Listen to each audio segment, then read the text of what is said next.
Yeah.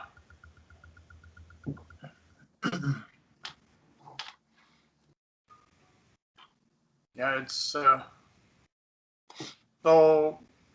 you want to introduce yourself because now we're officially recording. Yeah, I'm Barrett. I play Jordie, Jordie McCauley in Still the Water. And I had the opportunity to speak to Susan last week, and she's a really neat lady. Yeah, Very busy woman. yeah. She's always got a lot on the go. All her books, and then the film, and then she's shooting some music videos right now too. And I think she's working on another like a documentary series. I think Yeah. a web series to start. Yeah. Yeah.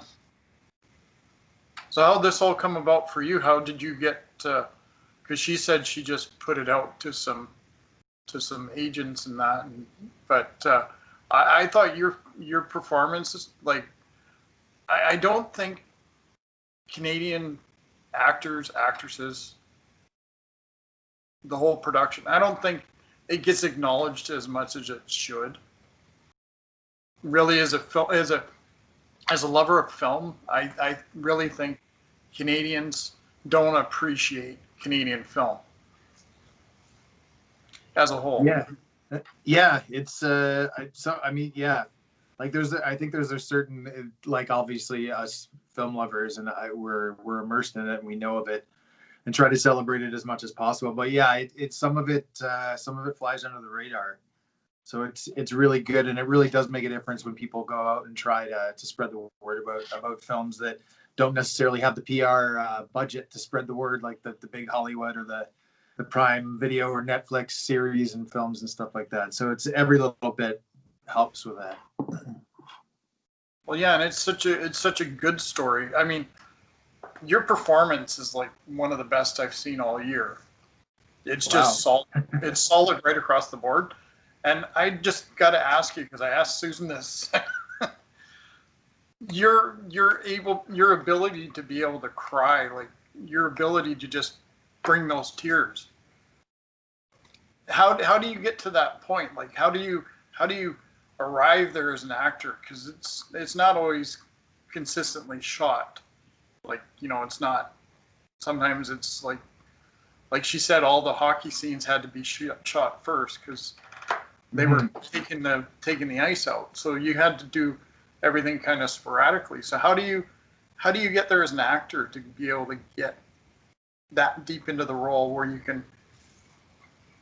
Yeah, well, first off, thanks a lot. That means a lot. And yeah, it's always a different thing. I think with each production, it's always it depends on your situation. Sometimes you are lucky enough to shoot chronologically, but that's a pretty rare thing depending on what you're doing. And usually it's location based. You have to shoot out one location, get it done, and then you move on to the next one and you shoot all your scenes there and stuff. So yeah, you have to be very aware of what scene you're coming from and what state of mind your character's in and where you're coming into the scene and where that progresses to in the next scene too. So as far as with the more heavy emotional stuff, I have a bit of a process, I guess, when it comes to dealing with that stuff, because yeah, it is you kind of go there, and you kind of have to be in a mental an emotional zone you just need to everyone has a different way of doing it. I usually just need to take some time alone and just kind of really focus. A lot of times I'll listen to music to get me there. Sometimes it's different. You find different ways to get there, but I usually try to relate with the character, where they're coming from, and then I either relate with something that I've experienced myself and kind of bring it to that, or I just try to put myself in their shoes as best as I possibly can. It's always a different thing, I find, but the main thing is just believing it, and if you're really in that moment, you believe it, then hopefully the audience, hopefully whoever's watching, is going to believe that, and your character interactions with the other actors. I mean, we were really lucky on this production. Everyone was solid around the board, so it only, when you have that helping you, it just makes it a lot easier as an actor. You don't have to you're not holding anybody up, or it's a total collaborative thing. You're helping each other. You're both in the moment. You feed off each other. I mean, Colin had that a lot with that final scene on the ice. Mm-hmm. That was our last day after shooting all the hockey scenes. So we'd done 3 days on the ice, and I think each day was we were on the ice for about probably 8 hours, and then we had like change room scenes and different stuff like that. So we were pretty exhausted after those 3 days, because I'm not a hockey player. Colin plays hockey. He's much better than I am. He plays hockey, but he's not used to be on skates for like that long either. So at the end of the day, we did these other scenes, and we had to come back and do this really this emotional scene that basically anchors the end of the film and has to sell it. But I think maybe our exhaustion helped us with that, because we were so tired and sore that it was easy to kind of just jump into those emotional moments. But we were pretty drained by the end of that day. But I was really, really happy with the product, with how that turned out. Well, because it does work. Because I guess, like you say, because you guys were so ragged and tired from being because you got thrown into the boards pretty good there in that one scene. yeah, we did that. We did a few takes of that.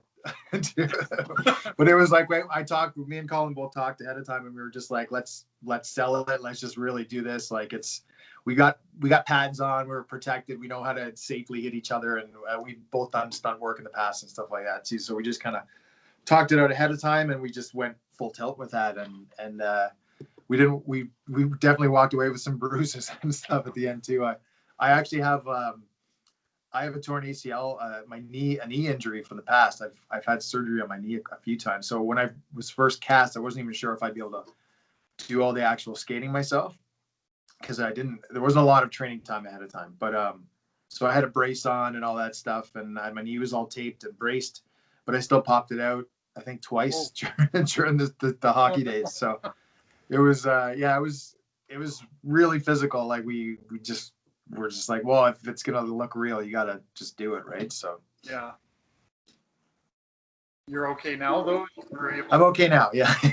I didn't have to get any, like, no, these surgeries were in the past. So this is just it's a recurring injury. I had my brace on, so I couldn't really actually do any more damage to it. It was just it's just something that happens sometimes. But I was limping for a couple of days after, we'll say. I think I might have noticed that in some of the scenes. I actually kind of I let Jordie just sometimes I do that with my characters too. I'm like, if they have, I just let him have a limp. I'm like, he's been playing hockey. He's a rough guy. He knows what he has a bit of a tortured, pained way to the way he moves, I guess. I like the realism that came across on screen between you and Colin, because there's that subtle moment when your truck breaks down, and then his wife nudges him and says, "Just go." Yeah. And there's just that subtle, that brother moment that just comes across, and it's just like nothing's really said between the characters, but it's just sometimes less is more, like sometimes you don't need to really draw it up with drama or anything. It's just like sometimes little scenes like that are important for movies like this. Yeah, absolutely. And that was a big part of the interactions with Colin, myself, and Spencer, with the brothers in particular, because with Christina's character, I mean, I meet her in the moment. So there's no past between us, really. It's you see that unfold. But with the brothers, there's a past with all of us, and a lot of it is unspoken, and it was supposed to be conveyed through all the subtle moments, the looks, the silent pauses, and the uncomfortable sort of reading between the lines of those moments. So yeah, that was a big part of it, and that was Susan was a big part of establishing that, because she just knew how to kind of pace the scenes for that sort of tone. So then we just kind of lived in those moments and let it breathe, and there was never a rush. We just kind of tried to play for reality, and I think it turned out to feel real that way, as far as like with the brothers' interactions. And then with Christina, it was a different thing. It was kind of more of a lighthearted side that you didn't see with the other interactions. Now you touched on earlier. Not being able to be at the festivals and that, because I think if this was seen with a crowd of people, because seeing it at home is a totally different experience. I'm watching it by myself, right?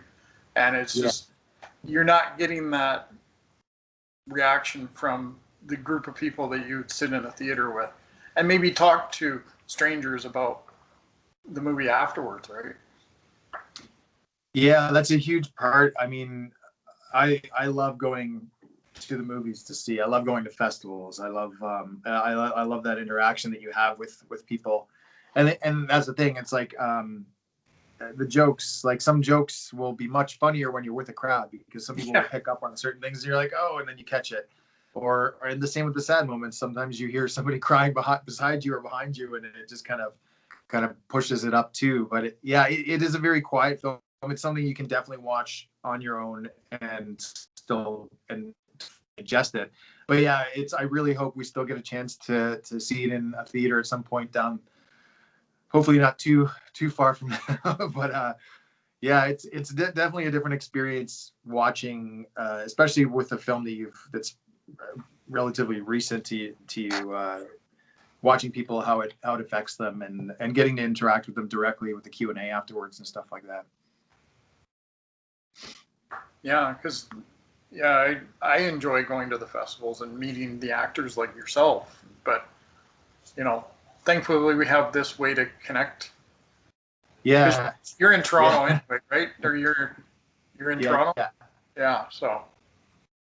Yeah, we would have been. I was planning to do a bit of traveling to hit the festivals with this one. I was really hoping we were going to. I wanted to go to Finn, to the Halifax festival. I would have loved to go to Whistler. Like it would have been amazing to get to do that.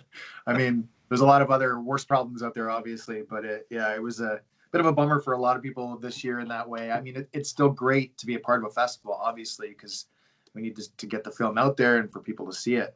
But it's missing a little bit when you don't get that direct human interaction.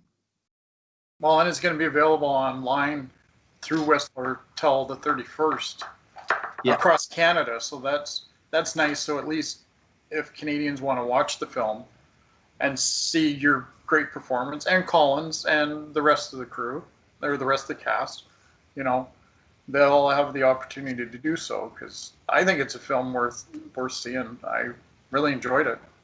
It was one of the better films I've seen this year, and I watch a lot of movies. Well, thanks a lot. I'm glad you enjoyed it. Yeah, it's we've been getting a lot of really good feedback from. We've had a lot of people across the country tuning into Whistler. So yeah, it's great that it's available during this time too, because I mean, there's lockdowns in different areas. People don't have a lot to do sometimes. So it's great to have these options and these Canadian films that are getting highlighted and getting the eyes on them that they need. And Whistler's been great for that. We've gotten some good feedback and some good attention and stuff for it. And it's good exposure. Like you say, it's good exposure for the film. Whistler's, it's their 20th year, right? So you're in a 20th year of 2020, but it's too bad they can't see it the way they normally do. But it's too bad. It's great to have that support, I bet, from it's Whistler.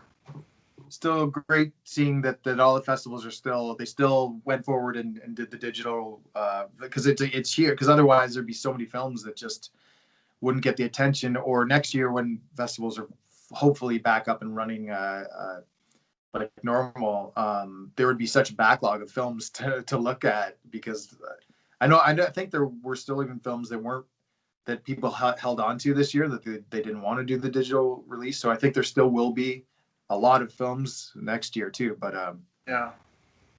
it's one of those bittersweet things. It's great to see all these festivals still up and running and helping with the film industry and all of this, getting it out there and stuff. But it's also sad not being able to go there in person. So what's your background? Where did you get your training in acting? How did you, because some of your portfolio says that you were a stunt actor as well. Is that correct? I've done a bunch of stunts for films that I've done in the past. I haven't done a lot of like any big wire work or explosions work or anything. Mostly like fight choreography and falls and all that, Oh, fighting okay. and stage fighting and all that kind of stuff. So yeah, I've done a lot of Slam into the boards on a hockey. yeah, I've gotten my ass handed to me quite a few times on different shoots and stuff. But it's yeah, it's just I mean, it comes with being an actor over nearly 20 years. You just kind of you train with different people for a certain role, and you kind of take that with you to the next one, and you meet different people and train through the years. Yeah. So with that stuff, I've had training from a bunch of random people over the years for different productions and stuff. For acting wise, I kind of fell into it. I always loved it and was always took drama and all that stuff through high school. And I never really thought of it as something I would continue or follow afterwards. And then a few friends of mine, they went to film school, and they wanted to shoot a movie just to learn right out of film school. So I went to a meeting. I was actually going to do behind the scenes, either gripping or some sort of video behind the camera work. And then they wanted me to play the lead in it. So I was like, all right, well, I did that. And then we ended up selling the film to Lionsgate and Alliance Atlantis, and it got universal distribution. So we kind of stuck with it, kind of just blew up from there. We all went on and kept working, did different projects. And there's the 3 or 4 of us who were the kind of the core cast and crew of that one. We've all went on, and everyone's still in film and television work. So it's sort of blossomed a lot of people's careers. A silly little horror comedy called Desperate Souls from like 2004. I think I've seen that. Yeah, I think I've seen it. It's not very good. It's not very good. It's good for a laugh. I mean, Coming from the lead actor. all of us who worked on it, we can look back at it and laugh, but it brought a lot of positive things out of it. So we have a soft spot for it. So what's next for Rye? Have you got any? I guess with everything being shut down, have you got anything you're doing on your own? Like, have you got? Yeah, surprisingly, I've actually been pretty busy this year. There's a couple of projects I'm working on in pre-production. They're sort of still in the writing stages and pitch modes and all that stuff. And then I shot another film actually back while we were in lockdown. I left Toronto and we shot a very small cast and crew. We basically quarantined in one location and shot a film. It's called Open Your Eyes, and it's just got sent out. It just got finalized. So it'll be either hitting festivals or being released somehow really soon. That one, yeah, we literally shot I think it was a total cast and crew of 6 people. And we never had more than 5 people inside at one time. So we did that. We started shooting another feature that is shooting later in 2021. And I'm casting another film. So there's Whatever Happened to Olivia Boone. That's the one we started shooting a couple scenes for flashback stuff. And then there is the Chamber of Terror, which we're shooting. It's a horror film, a crazy horror film that we're shooting in March, I think, too. So. Oh, okay. Yeah, a few projects on the go, just kind of starting up. One in post. Well, it's going into distribution now, I guess, in festival modes, and then pushing along still the water, and hopefully it gets out there as far as possible. Yeah, when I was talking to Susan, she's hoping it'll catch some eyes of some studios, and if we can get she's saying she's hoping for a DVD release sometime next year. Yeah, I know we have confirmation on our Canadian and US releases. Yes. But we're just waiting to see if we enter any more festivals and some festival run and all that stuff, and then it'll be available to the public in North America, at least, for starters. Well, I can only hope that it gets a broader release, so more people can see it, because it's definitely. Yeah, I'm sure it will be. I know U.S. and Canada are the first markets that it's sold through, obviously. But I think just the locations of Prince Edward Island and showing off that part of Canada, I think is such a value in itself. So I hope it does get a good international distribution as well. So people can check that out and come over and check out PEI for themselves. Well, it's a good selling point. The thing I mentioned to Susan also is I noticed the houses that she chose. There was one thing I noticed about them, and it was that there was no fences in between the houses. And I thought that was really unique and quite neighborly. Like it really shows neighbor, the respect and care for the neighbor, not kind of putting that guard up. Yeah, you know what? I didn't even think about that until now, but I think like a lot of the places out on the island, like once you're out towards the water and like all the coastal houses. I mean, it's different in the city, but yeah, all the houses that are sort of out in the more rural areas, you don't really see a lot of fences between them. It's kind of like that all over the island, I think. Yeah, that's cool. Because I've mostly lived in suburbs, so all you see is fences everywhere, right? So yeah, exactly. There's a lot of in Summerside. There's a lot of little white picket fences and stuff like that in the downtown area. Did you have any scenes where you just weren't feeling it one day, where you just couldn't get into the character? You just weren't. Were you having a? It was a tough shoot. I mean, they did their best. Like everyone really tried to take care of us as best as possible, because it was one of those things where the weather it really didn't cooperate for much. It was really cold, lots of rain, but then it cooperated visually. It looked really good on camera. So while we were shivering, it kind of added to the scenes as well too. So in one way it worked, made it a little tougher for us, but it was personally for me pretty physically, emotionally, and mentally exhausting, just because it was there was I didn't really have much downtime. Shoot, I was jumping from scene to scene to scene. But I mean, that comes with part of it. But when you're jumping from one scene that is at this emotional level and another one that's way up here, and then you're also dealing with 4 hours of sleep and having been on the ice for 8 hours the day before and jumped into the ocean in May in a wetsuit, but it was still pretty damn cold. And then just stuff like that. It was just because the budget was limited, we had to shoot every day and get as much done as possible. I think we had a couple days off in between and stuff, but it was just a matter of. But and the other thing was everybody was all up for it too. Everyone, it was a lot of passion and teamwork and a real family kind of feeling in the whole making of it. So everyone was game for it. But the weather, it was. The weather was tough, and then it gave us the most beautiful sunrise on the day that we needed it for that one particular setting day, those shots.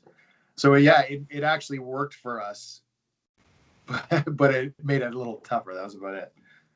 Yeah, because she was mentioning that the cold air coming off the water is where it got really rough for you guys. Yeah, it was and the one day we spent on the lobster boat, the fishing scene where I got caught and pulled overboard. So some of that was shot, the underwater stuff was shot in a pool, but then we also shot some of the stuff in the harbor, so in the actual ocean. And then that day, early before we shot the scenes where we're in the water, we were shooting on the ocean on the boat. And the second we got on, it started pouring rain. And so we're driving, me and Colin, we had Under Armour on too, but you just get soaked. Yeah. So our sweaters, the big wool sweaters we had on, they weighed probably like 150 pounds by the time we got off of there. They were just soaked, and it was friggin' cold. So it was that was a tough day. But I mean, I didn't really. I think I was feeling there for every scene. I mean, I'm sure I was a little tired and maybe a little zoned out in some scenes more than others, but it was, I mean, that just comes with it. And I think it sort of worked for the character too, because his head is all over the place, really. Well, So much going on. That subtle scene again when he's invited to dinner, and Yeah. he doesn't know how to react because it's kind of like this is all new to him, right? Because he's been out of the picture for so long, it's all new to him. But Yeah. and he doesn't know how to react when somebody passes them the plate, and he's just like, okay, what do I do with this? Like, Yeah, exactly. Yeah, he's been on his own for so long, and it's an awkward interaction for him to be kind of just there and in the middle of it all, yeah. bringing back all these memories and everything too. So yeah, that was a fun. That was the first scene we shot with that whole group, because Right. mostly everywhere it's all little scenes. There's like 2 people, 3 people here, and whatever. But yeah, there was a lot going on in that scene. There sure was. Walking in I think because they had shot some scenes earlier in the day, so I came into that. They had already set up and everything, and they were sort of walking through the blocking for the scene, and I came walking onto set, and I was trying to just keep up with what they had stuff. So watching everybody, like, okay, I got to land here, I got to be over here at this moment. When these people, I got to make sure I'm. But it also helped because I shouldn't have known what was happening exactly too. So it helped with me to be sort of be caught off guard. Because nobody's really there to direct you. It's kind of like, well, we're just yeah. It's just happened. Susan wanted it to look very natural and very. There's a lot going on, and I'm just kind of sitting there, kind of dodging people at that point. Well, and then you got the other brother, and then you've got good old Dad. Spencer and Dad, yeah. Yeah. Spencer and Dad, yeah. Thane played the dad, and Spencer Graham. Thane Clark and Spencer Graham. Yeah, they're both great. The Thane really was just he just needed to be like a big presence kind of when he came into the scenes with that, and we didn't have a lot of interaction back and forth, but more or less just you needed to sense the tension between us. And just his presence in the room, even. Yeah. There was just the way, I don't know, the way it was, there was no words spoken sometimes. Like when you go to the hangar and he's there and you just look and you just look at him, but you don't say anything, he doesn't say anything. And yeah. it's just that awkwardness.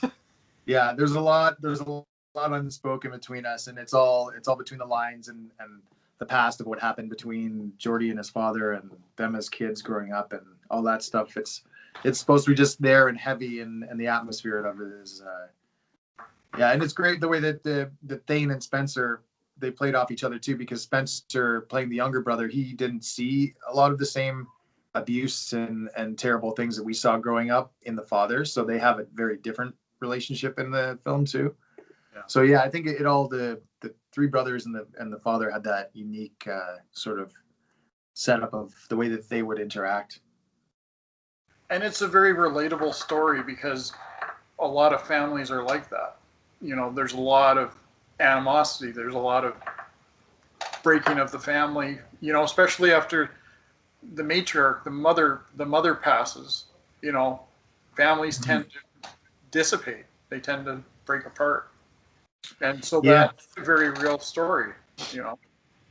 Yeah, tragedy happens, and families deal with it, and every family deals with it differently. Every person in the family deals with it differently. Some people run away from it, but that's the thing. That's a huge part of this story is that it's you don't deal with it; it all just stays there and sort of bubbles under the surface, right? So this is the coming home to having to deal with all those things that just sort of sat stagnant while he was away.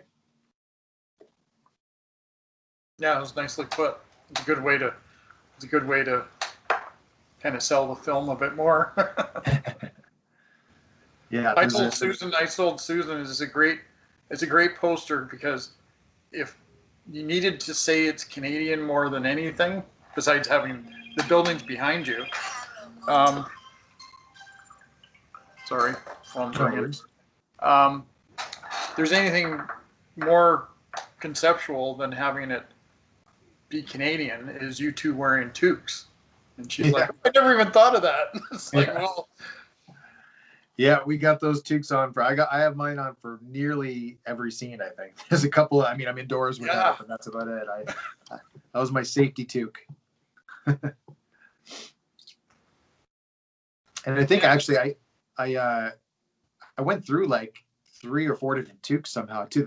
We kept losing them. I don't. It was really? well, you can't tell because they're just a black knit toque. But yeah, I think I went through a few of them. I must have misplaced them after the long days. Yeah, I can see how that would happen. It's just a prop, right? You just got to have some more on hand, I guess. Yeah.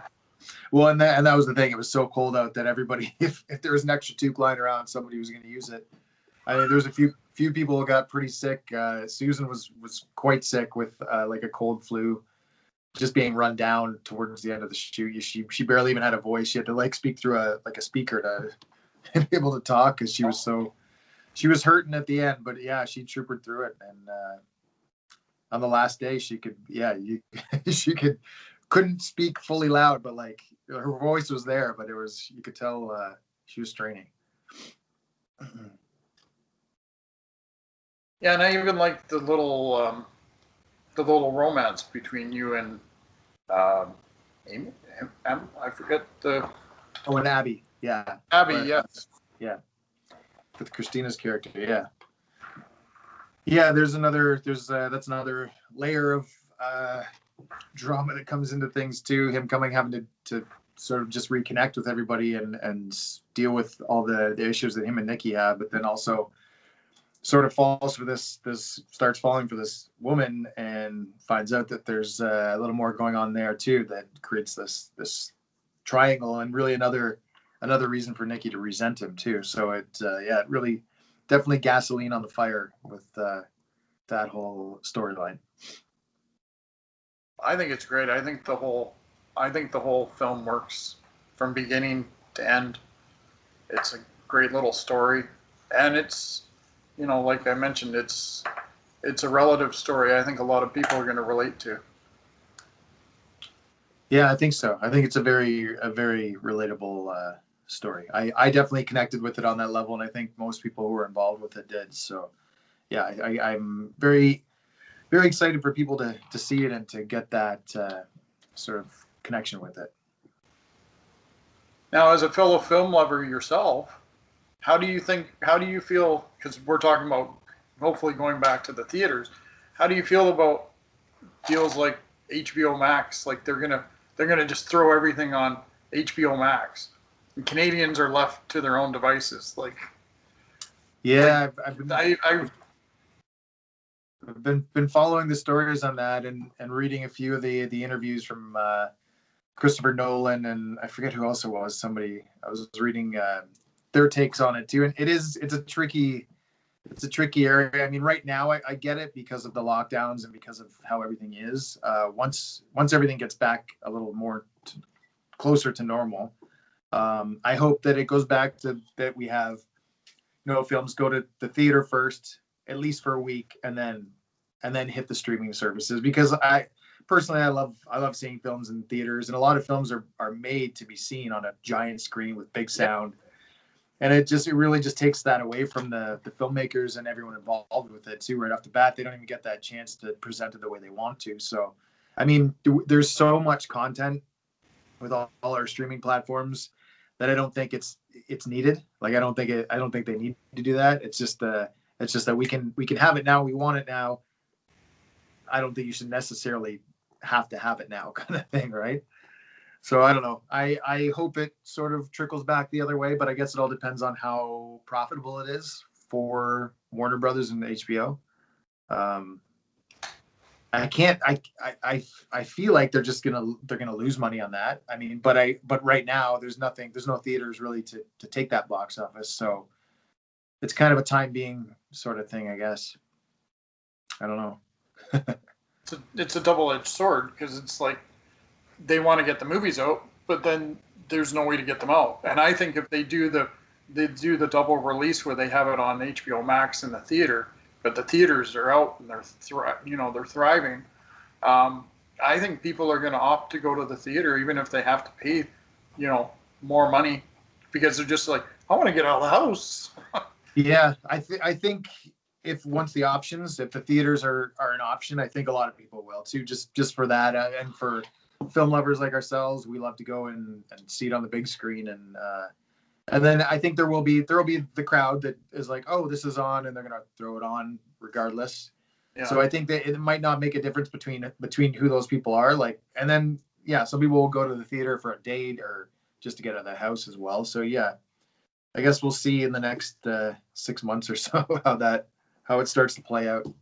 It didn't work that great for Milan when Disney did that with Milan, but then they were charging full, like, they were charging $30. They were Yeah. $30 just to watch it. Yeah, so that was a little bit of a different deal, I guess. So Yeah. see how this goes. Well, is there anything you'd like to add at all?